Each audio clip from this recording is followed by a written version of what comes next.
My dear students, welcome to my class. मैं अस्मा खानम आपसे मुखातिब हूँ। सेकेंड सेमेस्टर शुरू होने वाला है आपको। सेकेंड सेमेस्टर में पहला लेसन पूरे चांद की रात किशन चंद्र का लिखा हुआ अफसाना आपके लिए out of syllabus. Second chapter मौलवी अब्दुल हक, मौलाना वहीदुद्दीन सलीम मरहूम। आज हम मौलाना वहीदुद्दीन सलीम के बारे में सबक कराएंगे। इसके लिखने वाले ही मौलवी अब्दुल हक।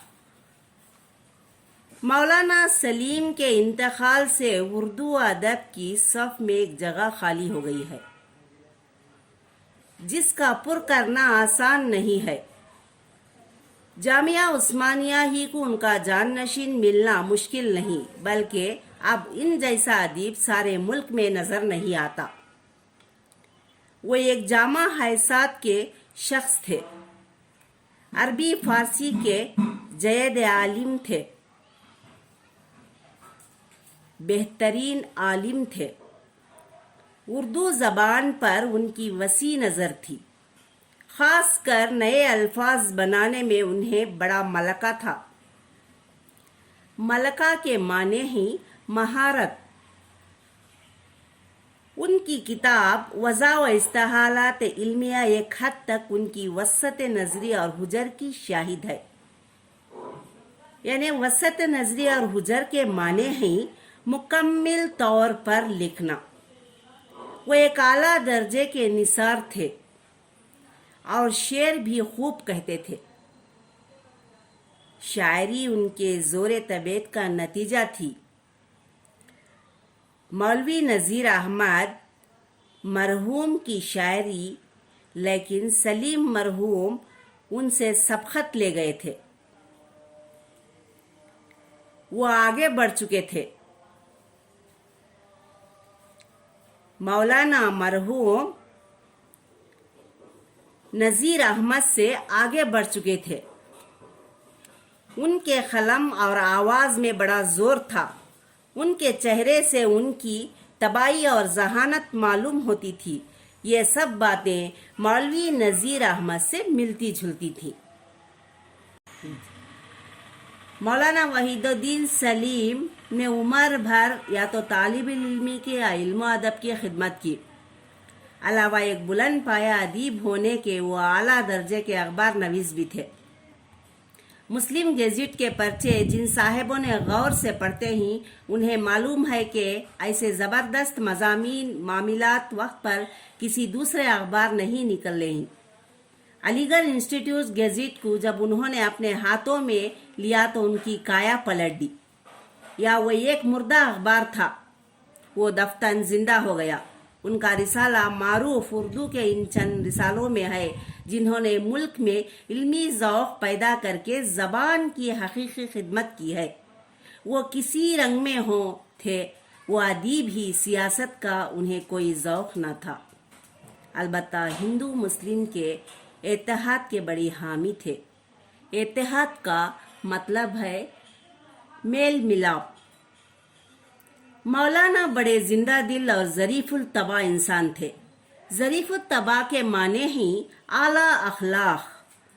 यहाँ तक के बाज़ औक़ात ज़राफ़त में हद से तजावीज़ कर जाते थे, मगर बड़े सादा तबीयत के इंसान थे। वो मसलहत के थे। सलीक़े और सफाई का दाग उनके दामन में पुरना था। जो जी में आता वो कह बैठते थे। वो जो चाहते थे कर गुजरते थे।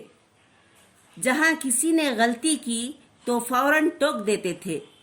कभी ये ना सोचा कि उसका महल वक़ू भी है या नहीं।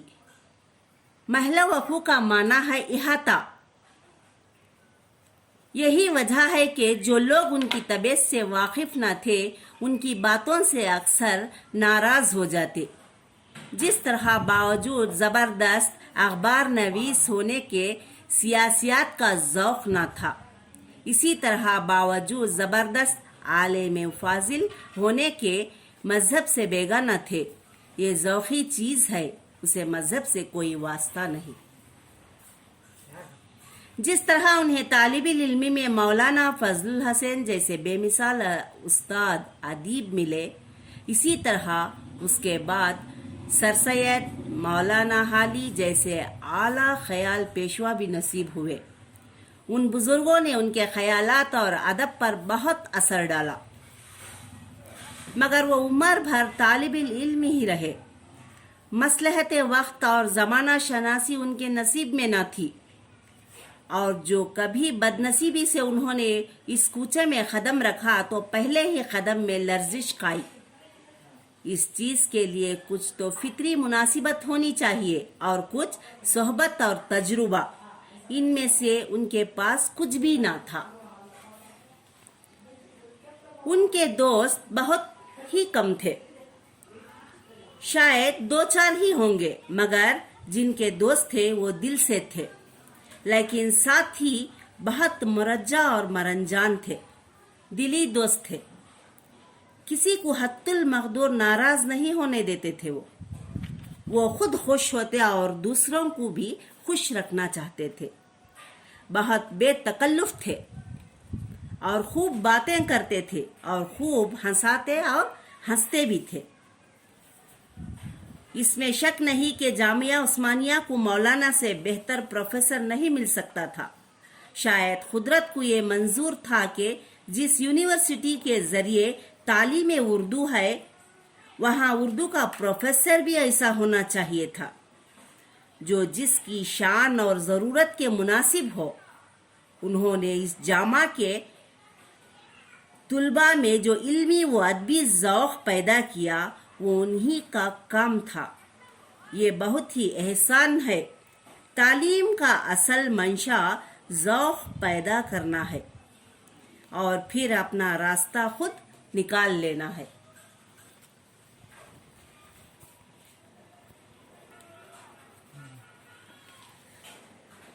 मरहूम की तालिब इल्मी का ज़माना बहुत उसरत में गुजरा, और आखिरी ज़माना जो फारिगुल बाली का था, वो भी अफसोस है कि उसरत ही में बसर हुआ। उसरत के माने ही तंगी, मुफलिसी। उन्हें अपने फारिगुल बाली से कुछ लेना न था। वो उनकी उम्र कुछ ज्यादा न थी, शायद 68 के लगभग, लेकिन उनके ख़वी ऐसे अच्छे थे कि बहुत दिनों वो जी सकते थे। लेकिन उन्होंने कभी सेहत व सफाई का ख्याल न रखा और न कभी अपने खाने पीने का कोई माकूल इंतज़ाम किया। वो उन चीज़ों को जानते ही न थे। यही उनकी बीमारी और बलाखिर उनकी मौत का बाइस हुआ। अंजुमन तरक्की उर्दू और ख़ासकर रिसाले उर्दू से उन्हें ख़ास लगाव था। उनके बाज़ बेहतरीन मज़ामीन उर्दू में शाया हुए हैं। मौलाना शरर मरहूम के इंतकाल पर जब अंजुमन ने मरहूम के नाम से उर्दू के बेहतरीन मज़ामीन के लिए मुस्तकिल तौर पर सालाना 3 इनामात की तजावीज़ की, तो सबसे पहला इनाम जो 200 रुपये का था, मौलाना ने खुद हर साल देना मंजूर फरमाया। वो सिर्फ 1 साल देने पाए थे कि दूसरे साल खुद इस दुनिया से मुंह मोड़ कर चले गए। खत्ते नज़र इसके वो मेरे मेहरबान और शफीक दोस्त थे और मुझे उनकी मौत का बेहद रंज है। मैं उनकी मौत को कौमी हादिसा समझता हूँ। उनके होने से हमें बहुत बड़ा सहारा था। हर इल्मी और अदबी काम में हम उनका नाम सबसे पहले शरीक करते थे। अब जो वो नहीं हैं, तो हमें मालूम होता है कि हमारी क़ुव्वत कम हो गई है। हकीकत में ये है कि मौलाना जैसी तबीयत और जहानत और जिद्दत के बहुत कम लोग होते हैं। उनकी तहरीर में बड़ी ही क़ुव्वत थी। मौलाना वहीदुद्दीन सलीम की तहरीर में बड़ी ही क़ुव्वत थी और हाफिज़ा भी बहुत ही गैर मामूली पाया जाता था। और उनको तह की जो खूब पहुँचते थे, पहचानते थे वो, और ज़बान को के तो वो उस्ताद थे।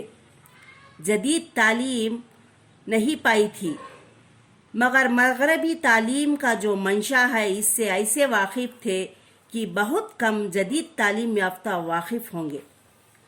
انگریزی نہیں جانتے تھے وہ، مگر جب انگریزی سے اردو میں اصطلاحات یعنی کہ ترجمہ کرنے کی ضرورت پڑتی تھی تو انگریزی دان بھی ان کی واقفیت کو دیکھ کر حیران رہ جاتے تھے۔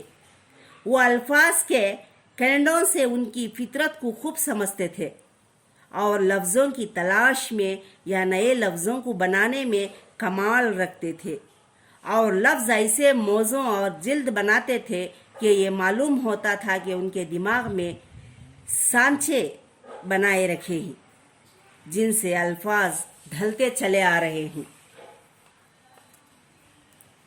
ہمیں ان کی زندگی سے سبق حاصل کرنا چاہیے۔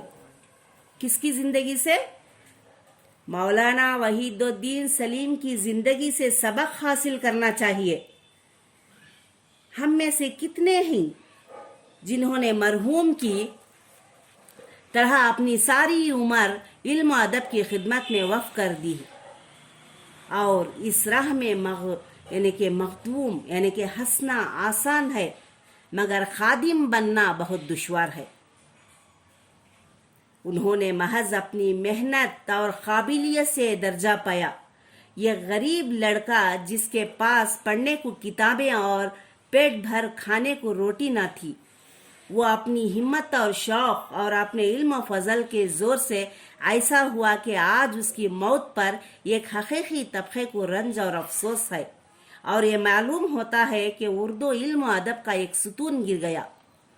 یعنی کہ ستون کا مطلب ہے ایک پلر۔ ان کی زندگی صاف بتاتی ہے کہ شوق اور محنت عجیب چیزیں ہیں جسے ہم کمال کہتے ہیں۔